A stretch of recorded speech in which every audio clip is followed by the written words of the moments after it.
Hi, I'm Mr. Burkham. I teach physics and chemistry at Mays High School.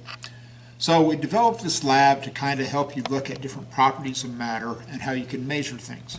So the first thing that you need to do is you're going to have a quarter, a nickel, and a penny.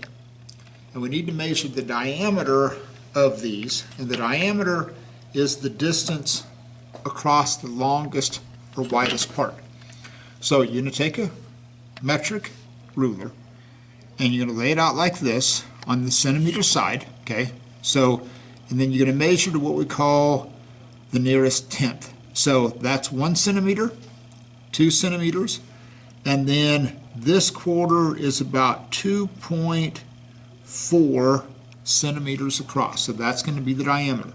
So you're going to write that down as about 2.4 centimeters. Then to get the radius, you're going to divide that in half.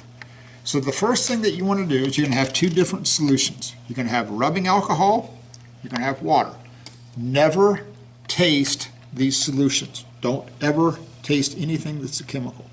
So you're going to have these, which are called pipettes, okay, and we use those to suck up liquid.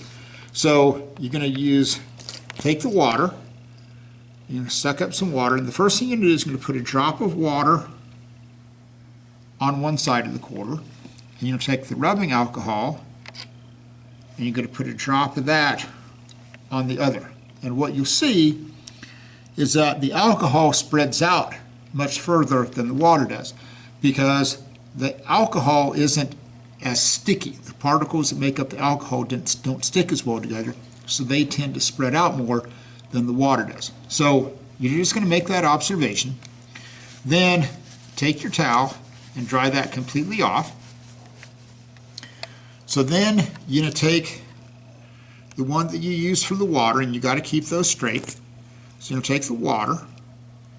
What you're going to do is you're going to begin to put drops on here, one at a time like this, and you're going to keep track of how many drops it takes for that to overflow. So this is why you want to do this on a paper towel, so that when it overflows, it doesn't go on to the table. So,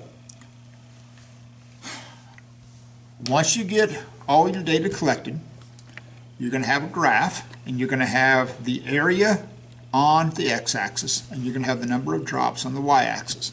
And I've given you sample data of that, so you can see exactly kind of what it should look like. It's a trend. If you want to kind of give a scientific explanation to your students, what you can talk about is, it's not a highly technical term, but it works. So basically the water molecules stick together, and that's what makes it an incredibly high, what we call surface tension. So the water really sticks together. The rubbing alcohol, it sticks together to make it a liquid, but they're not as sticky. So that's why when you put that drop of water and that drop of rubbing alcohol on separate sides of the quarter, that alcohol spreads out a lot farther. A couple words of advice. Make sure that in between trials that those coins get completely dried off, so that, because if there's alcohol on it, that will impact the results of the water. So I'd suggest you do the water ones first, then do the alcohols. So anyway, hopefully the kids enjoy this lab, and let me know how it goes. Thanks.